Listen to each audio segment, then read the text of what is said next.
Am I right? Yes. ஏன் masala கம்பெனியே bless பண்ணுங்க. நீங்க நல்லா கவனிங்க, கடவுள் இண்டிவிஜுவலா யாரையும் bless பண்ண மாட்டார்.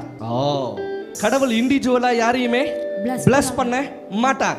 இப்போ நீங்க கேட்கலாம், ஏன் இண்டிவிஜுவலா இறைவன் நம்மளை ஆசீர்வதிக்கிறது இல்ல? ஏன்னா இறைவன் உங்களை ஆசீர்வதிக்காம உங்களுக்குள்ள ஒரு திறமையை கொடுத்திருப்பார். அந்த திறமையை தான் இறைவன் ஆசீர்வதிப்பார். Yes. எத்தனை பேருக்கு புரியுது?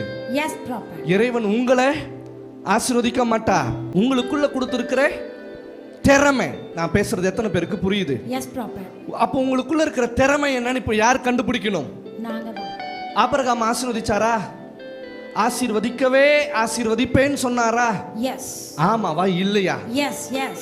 இப்ப ஆசீர்வதிக்கவே ஆசீர்வதிப்பேன்னு சொன்னவர் ஆசீர்வாதத்தை ஏன் கொடுக்கல? எல்லாரும் அதான் சொன்னாங்க ப்ராப்பர்ட். ஆபிரகாம் ஆசீர்வதிச்சேன், அது எப்படி மெட்டீரியலா மாறுச்சுன்னு இன்னும் நான் தெரியல.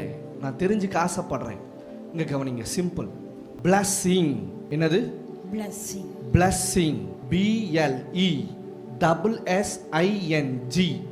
இப்படின்னா கடவுள் உங்களை ஆசீர்வதிக்கிறதுன்னு அர்த்தம். உங்களுக்கு புரிஞ்சுதா? இப்போ BLESS அப்படின்னாலும் கடவுள் உங்களை ஆசீர்வதிக்கிறதுன்னு அர்த்தம். இப்போ உங்களுக்கு புரிஞ்சுதா? Yes. இப்போ BLESSINGS